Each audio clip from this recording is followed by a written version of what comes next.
first order of business in these kind of events. I'm delighted to see so many of you here today. Can you hear me at the back okay?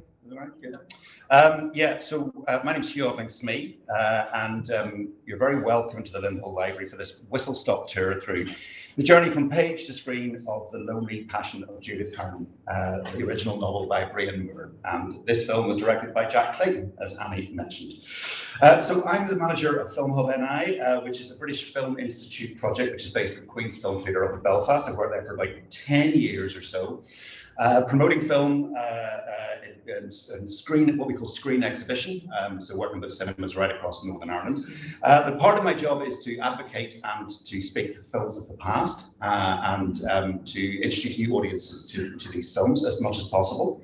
I've been a Brian Moore fan, stroke obsessive, since I walked into a library in Montreal in 1998 and discovered that the city that I came from had given the word one of the most successful novelists of the 20th century. This was, I'm ashamed to say, news to me at the time. And so I've spent the last 25 years collecting secondhand editions of Moore's work, watching as many films as I possibly could of Moore's work, and generally sort of immersing myself in his world, which at times can be a bit of a depressing thing to do, but always rewarding and always a reminder of the talent that he was, but also the talent that we have in Belfast as writers. What I plan to do today is to tell the story of this film, a forgotten classic of the 1980s, and it starred two of the decade's most prominent actors, Maggie Smith and Bob Hoskins, and it was directed by one of the 20th century's most neglected directors. I should say before I get into things, we are all, and I am especially, indebted to the work of both Patricia Craig and Dennis Sampson for their biographies of Moore, which are both resplendent with detail and insight into the writer's life and work. Very, very much worth checking out if you haven't read them. And of course, I should say all errors and omissions on my part today are entirely my responsibility and not theirs. I'm always aware that Moore had a large family, and there are many people who were connected to the family who are still here and still advocating for Moore. So if there are things that I have got wrong or said, or omissions that I have left out, or facts of interest, we will have time at the end. And please do shout out and tell me where I'm wrong or add to the pile of knowledge. So first up, we're going to get a taste of the film for those who haven't seen it. We're going to see the 1988 promotional trailer that was prepared by Handmade Films for the film. And you can get a sense of both music, the kind of visual style, and some of the characterization and acting that was in the film.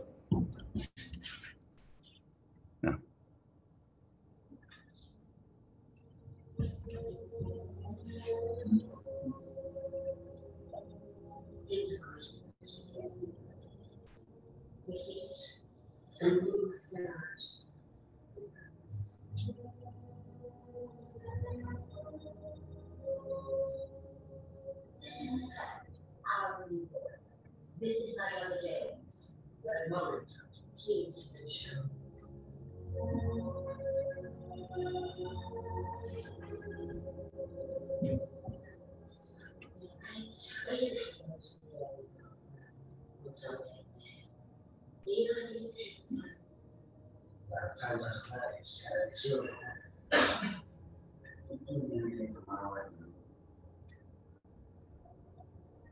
No.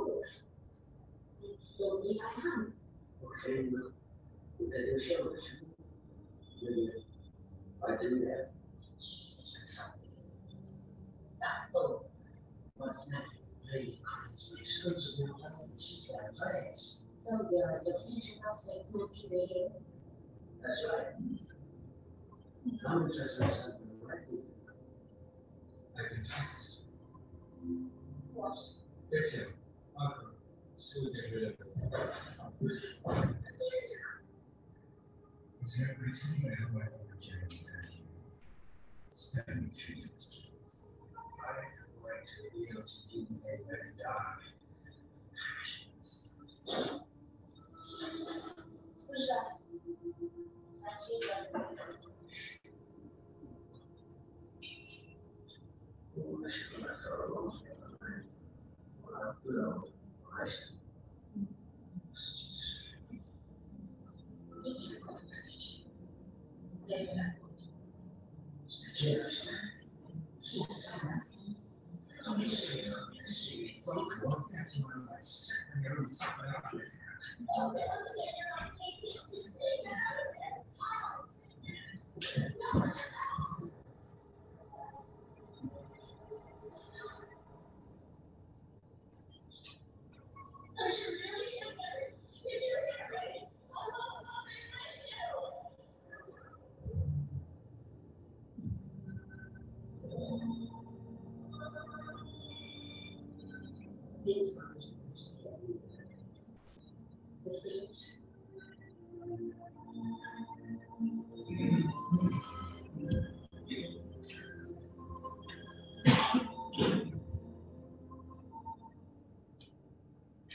It was a little bit quiet, but you get a sense of the kind of the kind of trailer that they were preparing for. You'll notice a couple of things in there that we're going to talk about in quite detail during the talk.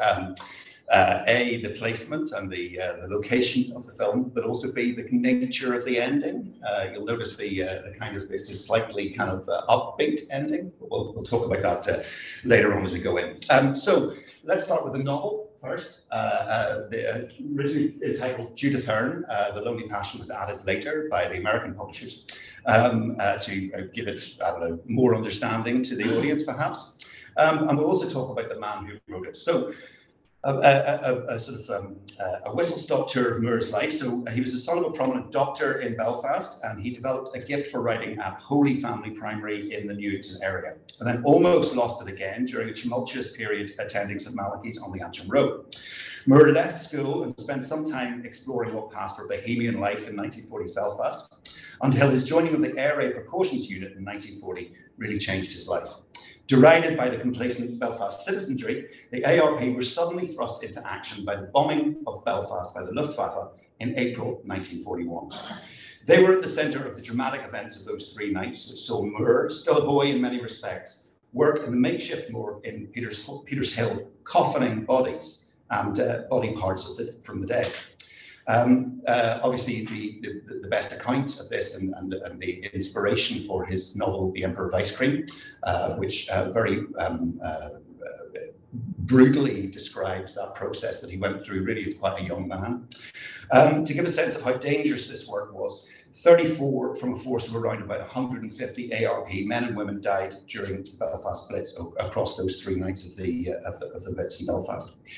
The war, however, was the spark to Moore's flame, as he worked for the British Army as a civilian administrator, involved in the rebuilding of ports in southern Europe, and later working for the UN Displaced Peoples Programme in Poland and in Germany. So he went from being a young man in Belfast to working all over Europe. In one of the accounts, he became a specialist in procuring concrete from across Europe, a sort of slight John le Carre style life that he was leading of trying to get concrete from places throughout war-torn Europe to be able to rebuild places like Marseille, where he was.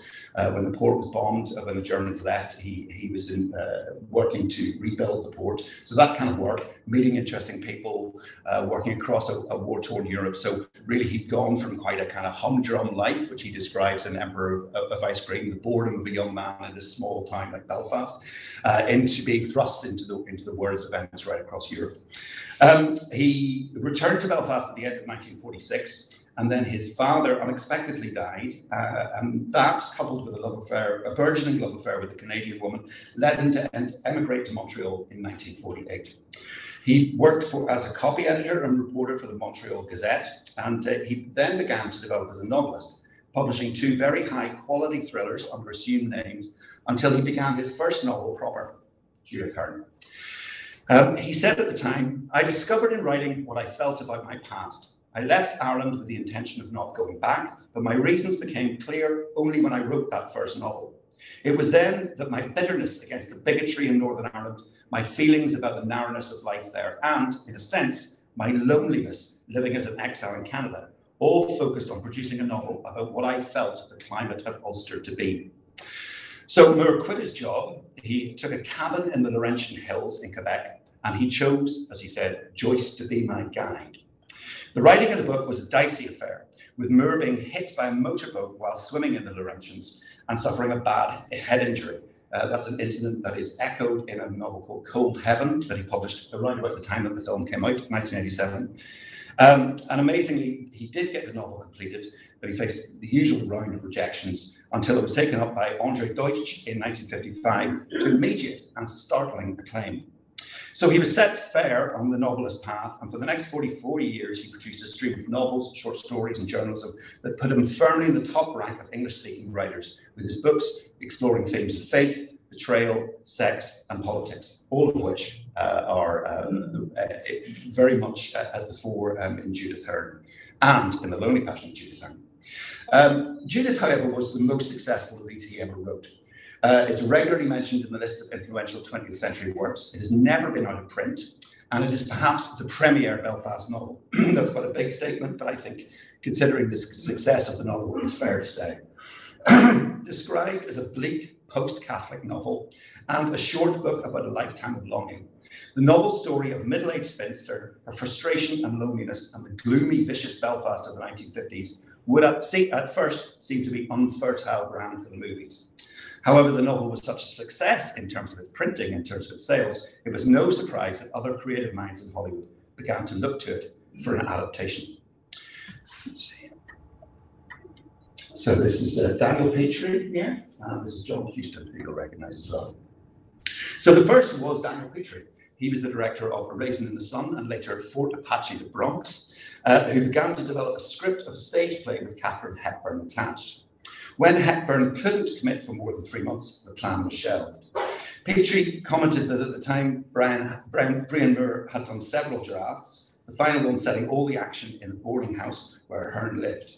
The play was given a read-through at the Actors Studio in New York with luminaries such as Bud Schulberg and Norman Mailer, but not to a positive reaction. Molly Kazan, the wife of Elia Kazan, wrote to Moore and suggested he would be better to stick to narrative writing, which is a little harsh, but anyway. So in the early 1960s, John Huston of the Maltese Falcon fame brought over the rights, and again Hepburn agreed to the role of Judith. Announced as part of a Huston package, along with The Man Who Would Be King in 1962, production was to begin the following summer. The director reportedly read his screenplay to Katharine Hepburn on a transatlantic flight, the glamour of it all, and she agreed to play the role. But Huston directed A Freud, A Secret Passion with Montgomery Clift instead, and it again reverted back to Brian Moore in terms of the rights. I think this is a real shame. There's a lot of what ifs and might have beens in this story, and as we all know, John Huston in 1987 released The Dead, which is an extraordinary adaptation of a book about women in Ireland and the tradition of storytelling and things like that. So I think the possibility that John Huston might have brought Judith Hearne to the screen is something we can regret. So next up is two producers come into the story. This is Jerome Hellman here, and this is Joseph Levine. So Hellman was the producer of Midnight Cowboy, and he purchased the rights of Judith Hearne and began planning another film, this time with Deborah Kerr as Judith, and Moore himself attached as the writer. This process, in which United Artists Studio had involvement, got quite far into development, with Irvin Kushner, who would later direct The Empire Strikes Back, which is about as far away as we could be from Judith Hearne, and who had already directed Moore's novel The Luck of Ginger Coffee, which Moore had also written a script of. In 1964, it got so far that he was brought to Belfast to be accompanied by Moore and his wife Jackie around the city to scout for possible locations. This is in 1967. So locations included Camden Street, obviously, where Hearne and the Moore family also lived after they were bombed out of their home in North Belfast. Camden Street, Strombolus Road, Royal Avenue, Smithfield Market, and intriguingly, Lavery's Bar. I'm not sure which of the Lavery's bars it was, whether it was the one that's still remaining or the many that were once dotted across the city. However, finance fell through, and the closest the film got to Belfast ever seeing celluloid ended, unfortunately. Given the time in 1967, however, perhaps it would have been quite difficult to make a large-scale film in Belfast in 1968 and 69, given the events that were happening on the street. So Joseph Levine was the next producer who took over the rights of the book in 1971. And he was probably the most successful independent producer in post-war Hollywood. He had titles on his CV like The Producers, The Graduate was something that he produced as well. So he purchased the rights from Hellman, and he returned Daniel Petrie, the original director and creative mind behind the idea, to the project. So the first writer that Levine approached to tackle the script was Sheila Delaney, author of the acclaimed 1958 play and later 1961 classic British New Wave film, A Taste of Honey. Delaney was shipped over to New York on the QE2, flown to, again, the glamour of the 1960s, flown to Chicago and then on to Hollywood, where she made the trip to Malibu, where the Moores lived, for a lunch, sit-down lunch. The very Lancastrian writer, originally from Salford in Manchester, was recorded by Moore as explaining, "Imagine me with Catherine Hepburn." However, Moore also noted that the script she finally produced was the result of 2 weeks' work and very poor. That script was then binned, and Moore at this time suggested for the script the young Derry playwright Brian Friel. I'm just going to step here, just give you a sense of the kind of glamour that was once attached to it. So obviously Catherine Hepburn we mentioned in terms of the stage play, Deborah Kerr was attached, and later on Vanessa Redgrave as well. So you get a sense of the kind of the size of it. And here's Friel. Very difficult to get hold of a young photograph of Brian Friel. And Sheila Delaney there. I don't know whether all press photographs had to have the writer smoking in it at the time by law, but every single one I found had them smoking. Please don't smoke, it's very bad for you. Yes, as I was saying, Moore this time suggested for the script the young Derry playwright Brian Friel, who was building a huge reputation as a playwright, but not necessarily as a screenwriter. Friel and Moore were friends and correspondents, however, and it seemed that Moore was keen to have an Ulster sensibility connected to this most Ulster of stories.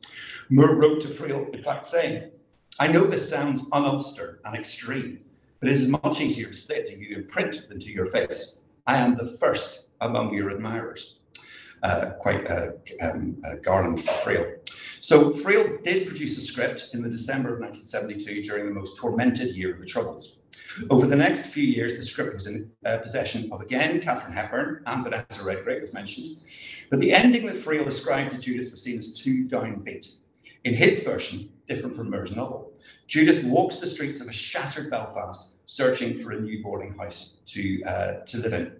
Petrie felt the ending was too dour and downbeat, as did Hepburn, while Redgrave totally misunderstood the subject matter. Friel refused, however, to change the ending, and after finance to make the film prove difficult, it was scrapped again. Friel wrote to Moore sarcastically, scolding him. "What has screwed up the whole thing since John Huston was a nipper is your lousy ending to the book. What is needed is a beautiful upsurge. Judith as international president of Alcoholics Anonymous, or plunging back into the arms of the Mother Church and becoming a stigmatist, or eloping with a professor's wife. I am sick of all these producers." So we fast forward into the 1980s, when the rights were bought by the British writer and producer Peter Nelson to produce his own script, on which he worked with Moore. Accounts vary, but it seems to have been a passion project for Nelson, who staked considerable personal money into the project, including his personal pension. Nelson had engaged Petrie at the early stage, Daniel Petrie, at the early stage of this involvement, but the two men had a titanic falling out, and that's in quotes. Then Alan Sharp was hired to write a new version, and avenues were explored to realise it both as a feature and as a television film. Finally, however, Nelson decided to return to his own script. Shirley MacLaine expressed interest and brought in the director, Mike Nichols, who wanted to update the material and set it in Boston, interestingly. But that package fell through, and for a brief moment, Joanne Woodward was aboard with her husband, Paul Newman, as a possible director. We really are swimming in quite kind of glamorous pools here. However, in 1986, Handmade Film, which was owned by George Harrison from the Beatles, of course, and was well known for titles, such as Life of Brian, With Neil and I, great sort of British success stories of the 1980s. They optioned the script and they attached the veteran Jack Clayton to the project. Later, Nelson commented when the film was finally made, "If you asked why me and not someone else, I honestly couldn't say." Nelson said, "The lonely passion for a lot of people has been in not making this movie. I did a lot of hard work and have to believe I just had a little luck going for me." So, Jack Clayton, here he is here. So Clayton was another true believer in the power of Judith Hearne, as was Nelson, as was Daniel Petrie, as well as all these people who were attached to, and Catherine Hepburn, I suppose, as well, and was quoted as saying that he had tried to buy the rights 3 times in the 1960s. He said, "What attracted me to Judith Hearne is that loneliness and loss of faith, which are both very important things in life. It doesn't really have anything to do with religion per se. You can lose faith in everything in your life and in your circumstance." Clayton's faith in the movie industry, however, had been tested many times during a long career. Beginning as a tea boy in 1935, he gained invaluable experience at the shoulder of luminaries such as David Lean and began to direct properly during service as part of the Royal Air Force Film Unit, shooting Naples as a Battlefield, concerning the reconstruction of the city in 1944. Ironically, the same reconstruction that Moore was actually administrating at the time. It is all available on the BFI player and very much worth checking out if you get a chance. He rose through the British film industry as a director with his first film, Room at the Top, winning Oscars, and was a huge international hit. This was followed in 1961 by The Innocents, an adaptation of Henry James' ghost story, The Turn of the Screw, with a woman descending into madness, adapted by Truman Capote. Whilst a modest commercial success, the elegance and class of Clayton's direction led to high praise from critics and fellow directors such as Francois Truffaut. The 1960s were a poor decade, however, for a director who had promised so much, with only 2 films produced and both to poor commercial return. He began to develop a reputation as a difficult director, which is more detrimental to any career than being mad or bad. However, he did accept the helm of another adaptation of a classic, The Great Gatsby, in 1974. This was a very starry vehicle with a Francis Ford Coppola script, Nelson Riddle soundtrack, and Robert Redford and Mia Farrow in the leads as Gatsby and Daisy. It was a box office success, but a massive critical failure. Clayton again produced a classy, thoughtful movie, but it was to be in 1983 with Something Wicked This Way Comes, again adapting a classic short story and novel, this time by Ray Bradbury. He'd recovered from a stroke in the late 1970s, and when recovered, Clayton led the production, which fell into a long, protracted argument between Disney's insistence on a family movie and Clayton's darker take on the fantasy Bradbury had produced. A fallout with Bradbury himself did not help Clayton at all. The film lost $12 million against its $20 million budget, and Clayton's reputation with the studios took another beating. Although, in the opinion of actors, as we shall see, he was very much held in high esteem. So, a damaged Clayton came to Judith Hearne seeking redemption of a sort, just as Judith does many times in the book. Handmade were at the time the premier independent production house in the UK, with hits, as I've mentioned, Life of Brian with Nell and I, Bob Hoskins, one of the major figures of the 1980s British film industry, with a pedigree in tremendous films such as The Long Good Friday and Neil Jordan's Mona Lisa. He had signed a 3-film deal with Handmade, and he chose Judith Hearne as the first title to work on. And Maggie Smith said, "When I was offered the part, I went straight for it, especially with Jack Clayton directing." So you can see the esteem that actors held in it, even if studios didn't. The script took 2 major changes to the original story that Moore had penned in 1955. Firstly, the downbeat ending that so vexed Brian Friel was replaced with a more positive ending, with Clayton exclaiming, "In film, I love developed characters. In the book, she starts and finishes at the same point. In the film, she has progressed. With even the most terrible incidents of your life, you either emerge from them a more whole person or you'll be destroyed." This departure from Moore's vision is problematic for those who love the book, including Brian Friel. But seen in the light of the film's struggles to get made, it makes sense. This was a film with a decent budget, not a low-budget art house film. And it's worth remembering that in the 1980s, there were no streaming services waiting offside to offer a new life to a title. So a more positive ending to the film made commercial sense, even if the artistic vision of 1955 was jettisoned. Moore himself felt Nelson's adaptation was a very good rendition. More radical, however, was the change in setting. For many, Judith Hearne is the quintessential Belfast story, but for various reasons, the producers shifted the whole thing to Dublin.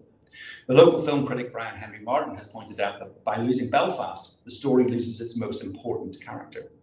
Moore himself, in his judgment on the film, stated, "They made the ending much more hopeful than it should have been. Setting it in Dublin was a big mistake because everyone in Ireland said this was a book about Belfast." The reasons for the change are perhaps twofold.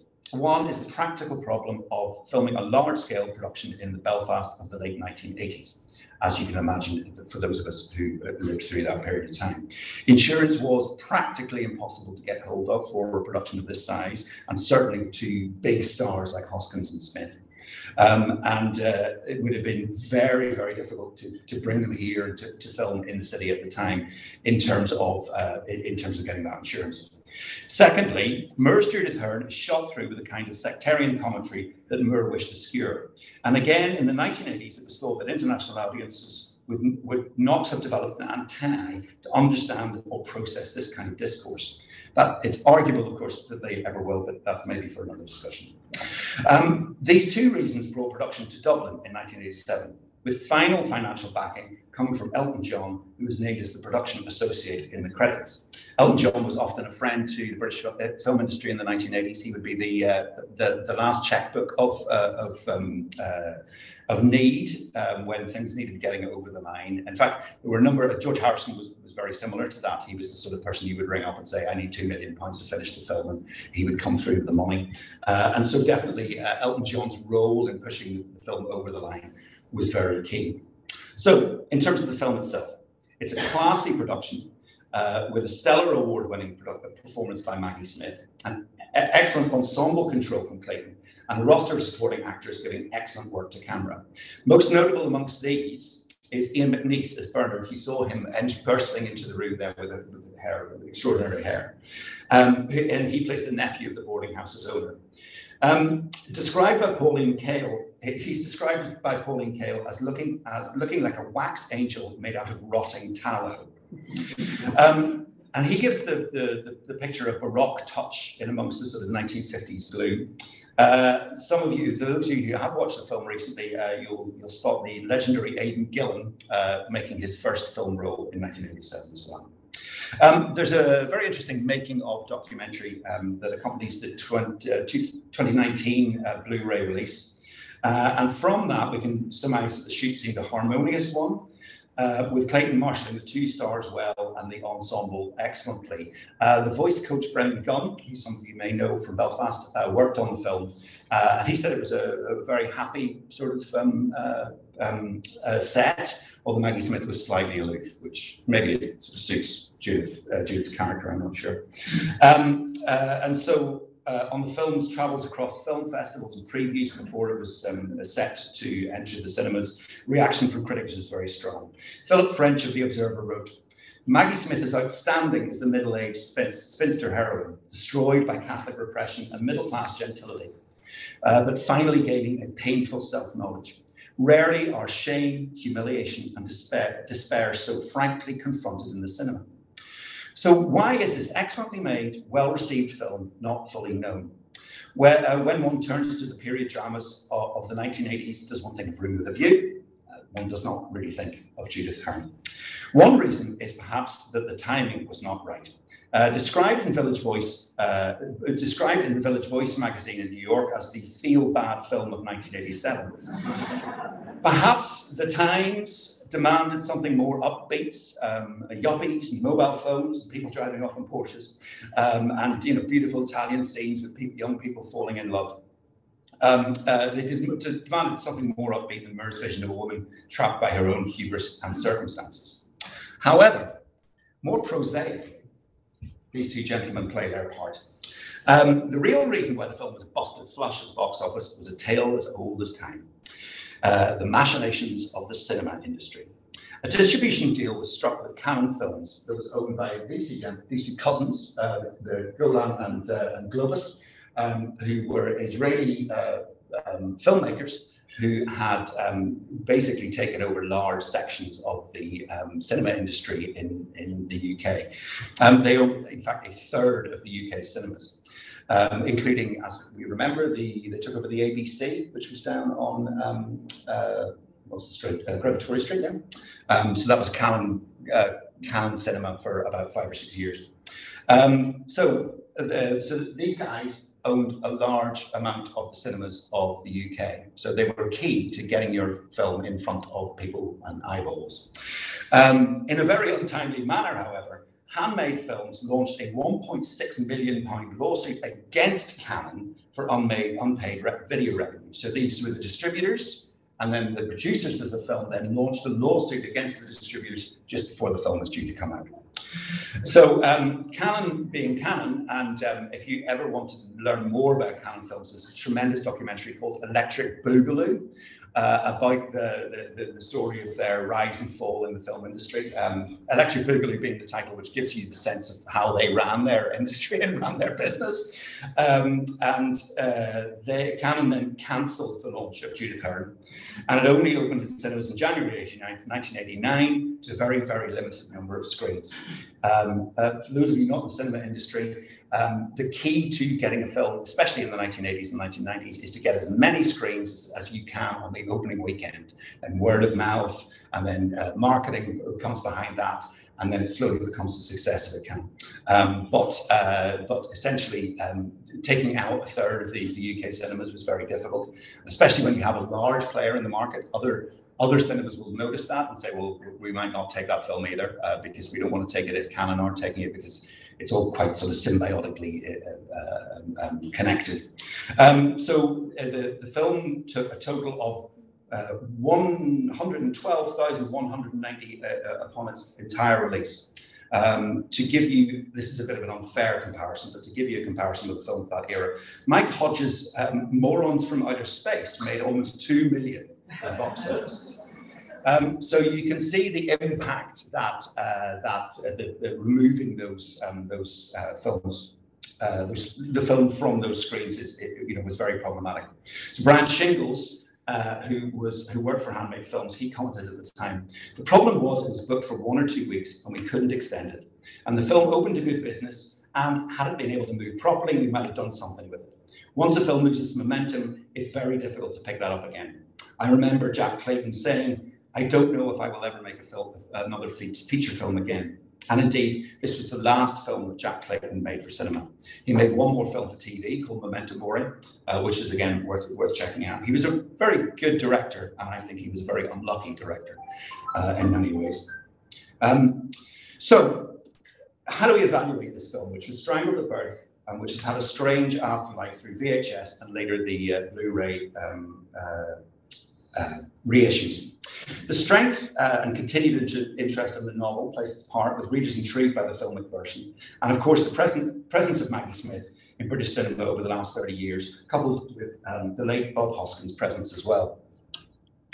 However, for my money, the continued interest in the film and novel really boils down to Brian Moore's skill and artistry in the creation of Judith Hearne. Representative to him of the devout woman who loses her faith, the kind of woman who Moore knew as he grew up. He created one of the most interesting and pitiable characters in world literature. Given an actor such as Smith, Judith again grows in our awareness and empathy. It is her performance that lifts the film from normal to transcendent, and the one that you will likely remember after you have watched it.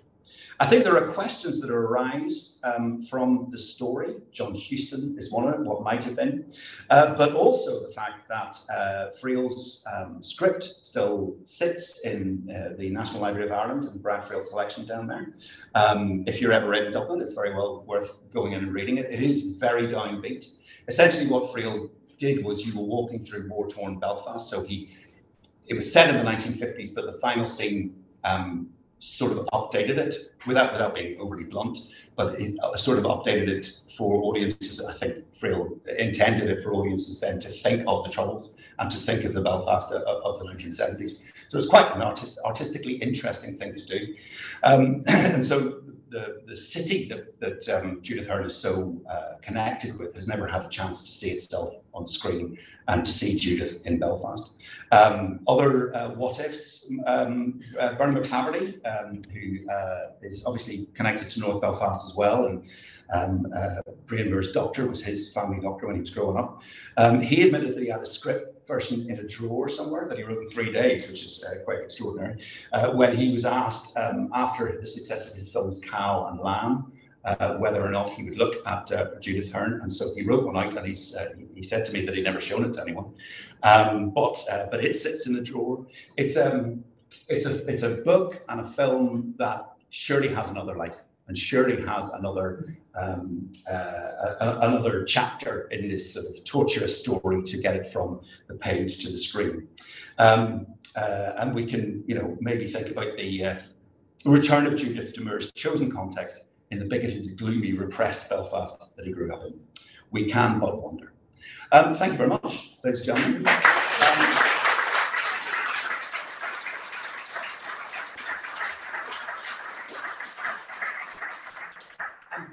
Conscious that there are areas that I didn't get into, and hopefully there will be more life to the story of this film as well, not just kind of creative responses. Does anyone have anything that they think I missed out, or areas or memories of the film? Yes, sir.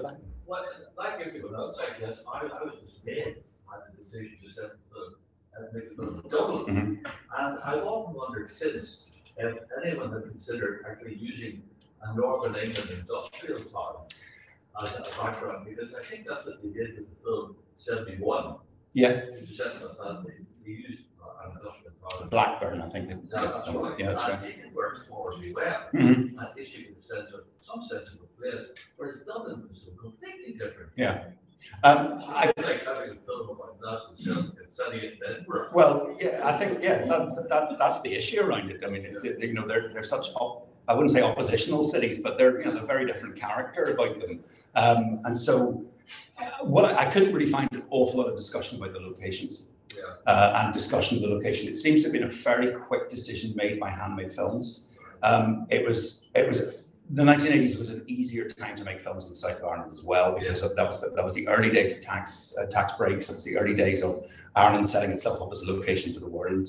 And so you did have a lot more films from outside coming in. So for an English film production company, it might have made sense just to go there. But I also think it's the sort of, there is a sense of the dream happening. Well, nobody will notice outside Belfast, if that makes sense. And it tends to be people from Belfast who bring this up. As I said, I introduced the film at the Heaney home place, and someone from Dublin said, no, it worked for me. So there you go. I don't know. But we are slightly possessive of these stories as well. So. Yes, well, I know it's a whole conversation, but what makes brothers or real birds of trying to get you to his novel so interesting and fascinating? I hadn't heard of the school when I read it in Queens. I was astonished at the power. The power came from the fact that he was dealing with the city that I was living in, and that everyone knew and other roads were left. Yeah, I think it's particularly about Belfast, and I'd like to do more digging about why that location decision was made. There are some Handmade papers, Handmade Films papers are in the BFI, so I might see if we can track those down one day. But there is a sense that, I don't know, these decisions are money-based, I suppose, at the end of it. I mean, I think the insurance point is a real one, and I think it would have been very, very difficult to film it in Belfast. But I know what you mean. I led a walking tour when we were going through the centenary of Moore 2 years ago, from North Belfast, but then we walked down into the town, and there's the scene we did a bit of reading from Hearne at Kelly Cellars and St Mary's Chapel Rest there. And just the kind of connection between drink and religion, and how that was so sort of connected in Belfast, and industrialism and all those kind of elements. I think that it does. For people who love the novel, I think the book is always going to come up short because it's in the wrong place. Right. Thank you. But I think it should be done in black and white. Oh, why? Because I mean, I used to speak already, but I could see all the things happening. And it was always in black and white. Yeah. Feel the depression, the changes. Yeah, I think it is. Well, I mean, I think just like Room at the Top. Yeah, exactly like Room at the Top. And I think the Innocents as well is in black and white as well, like Clayton. And so maybe he worked better in that palette, because if you see Gatsby's really highly coloured films. The colours are almost a character all of their own in the film. And so I think Clayton might have been on better ground. So. Again, he had opportunities to direct it in the 1960s. But what's interesting, I think, from a film industry perspective, is just how difficult it is to get to the screen for one of these books. in 1988, when the film came out, I read a quote from, I think it was the head of acquisitions at Little and Brown, who would be a big publisher who would deal with a lot of agencies and things like that. And he talked about that he'd never seen a tortuous journey in terms of options. Because Moore was trying to sell the film all the time. I mean, when he moved from Montreal to New York, they needed money, they needed cash, and he was constantly trying to get someone to take it and get money on the table. But it just, every time they put together a package, it fell apart. And really, it was only in 1987, and I don't know, I doubt in 1987 whether they would have even thought of putting something out in black and white. This is a comment about the book rather than film. You said at the beginning that you were, of course, a large family in Belfast. Now, I'm not a member of the family, but my parents, my mother was extremely close friends. We grew up together, so I knew the family very, very well indeed. And I met Graham as a child and as an adult as well. And I think it's worth noting that the book, as a book, was a book the family absolutely hated. Oh, right. They found it incredibly difficult. They felt, and I think this was sort of validated by various things that I knew from both his sister and my mother, that he used very similarly their portraits of real people in the family, some of these names. And you talked about the bitterness. The family thing, I felt that the bitterness was had affected him terribly badly, and they really disliked it. They felt it was cruel, a very cruel book. I think he was, I mean, later in life, he comes back to Belfast in the 1980s, and he sort of makes peace with Belfast, and he is awarded an honorary doctorate by Queen's, and then he writes Lies of Silence, and he comes back to promote it, and I think there is a rapprochement. But there was absolutely a rapprochement, but they never stopped loving him. No. But they felt he had betrayed them and betrayed their friends. By some of the betrayals, particularly, that was the one, the Feast of Liverpool, which again, it was quite identifiable, but they didn't feel the same way about it, but they felt there was a cruelty about the Judith Hearne that they felt quite deeply about it. Well, I mean, I said about he took Joyce as his guide, and I think there is certainly a streak in Joyce where the writing comes first and everything else is secondary, and I wonder whether, you know, he was in Canada, he had left his home, he was far from his family. And I wonder whether it was a hatchet job, a revenge. I had a conversation with him much later on, when I was now, and we talked about that a bit, and he was quite, not probably that is the wrong word, he recognised it. He recognised what he'd done, he acknowledged it. But I think, if you read Emperor of Ice Cream, there's a hell of a lot of anger in there. About the city, about situations, about where he was, all that sort of situation. And it was like the people. It was the identifiable characters, and it's what the family felt. Any other thoughts on you? Yes. Thank you very much for a fascinating talk. For all that you've said about the tortuous path to the screen, how was it that a novel, the first novel, by a virtually unknown author at that stage, attracted such attention at the very highest, the most glamorous levels? I think filmmaking at that stage. I think, to be honest, because it was such a success. I mean, the novel was a huge success. I mean, it was a New York Times bestseller list. It was, it really, for a first-time novel, it was, J.K. Rowling. It was, it was real sales, and people talked about it a lot. There are New Yorker articles about the book, like not just reviews, but why is the book so important? Why do people like it so much? So I think it was a sort of, not rags to riches. I'm trying to describe it, where it's an overnight success.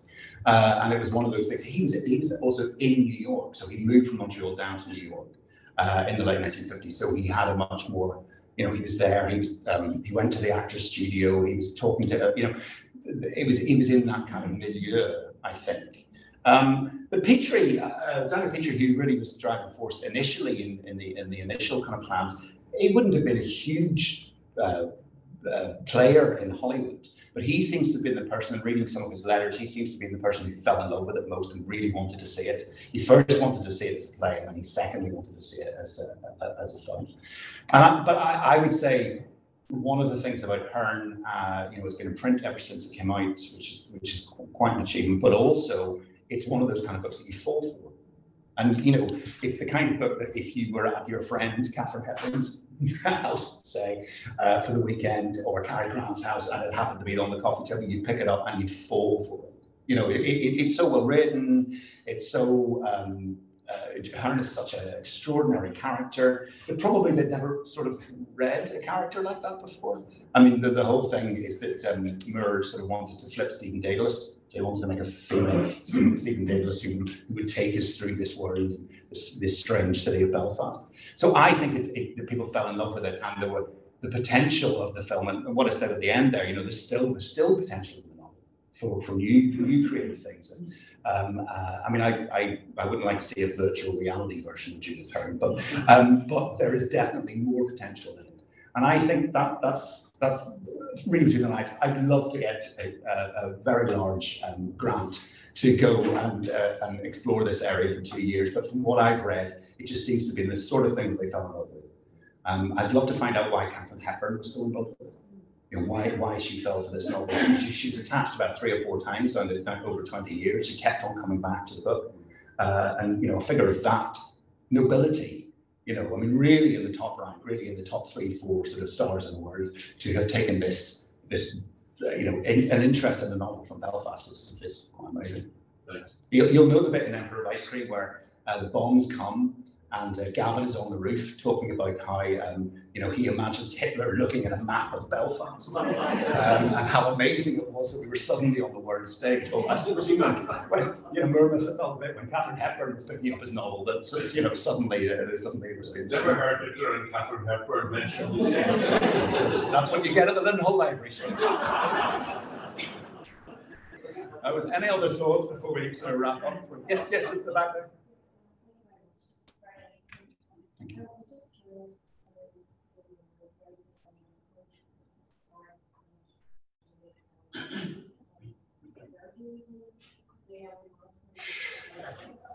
She spoke about why she was interviewed about why she took the part, and this is I haven't distributed this. This is from Smith herself here. This quote here.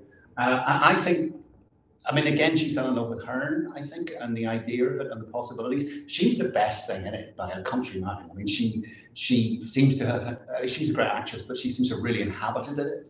And she made a speciality of characters like that. I mean, you think of the Prime Minister Jane Brodie as well, when she was younger, of singular women, of portraying women, difficult women on stage, or on stage and screen as well. So, she wasn't interviewed that much. I mean, it wasn't great what happened to the film. It was a bit of a sad tale, and I think that there was a lot of people felt that it didn't get a fair crack of the whip. I mean, it didn't from what I've told you today, but I think there were even more reasons why it didn't get a full crack of the whip. And so she, but I'd love to find out more about what she felt, you know, down the years, and you know, whether she remembered it fondly or not. You know. 2 last ones, and then we'll wrap up. You go ahead. Yeah, sorry, I just want to say that for me, the book really demonized the hopelessness life of Belfast at the time in all aspects. And it didn't matter which way you turned or whatever way you went, you were up against it. And really, in order maybe to escape, the thing to do would be simply to up sticks and leave, physically out. And also get in lies of silence. Again, too. When they go to London, and even then, you know, you somehow just couldn't shake it off. Yeah, no, I think that's true. I think that was a kind of, it was a fight or flight reaction. Yeah. I think it was a new script. Judith Hearne, that was done by Victoria, a local playwright. Yes, that's right. On stage, that's yeah. Yes, that's right. They did. Yeah, that's a stage play. So yeah, so there is still that there. She worked with Mary Lindsay, Paradoso Theatre Company, they're called, and that was part of the walking tours, was part of the festival that we put together.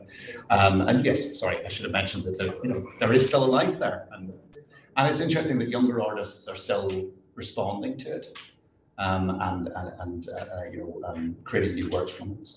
Well, look, we'll wrap up, and I'm very, very grateful for all of you to come today. It's been great to talk to you about the film, and thank you very much.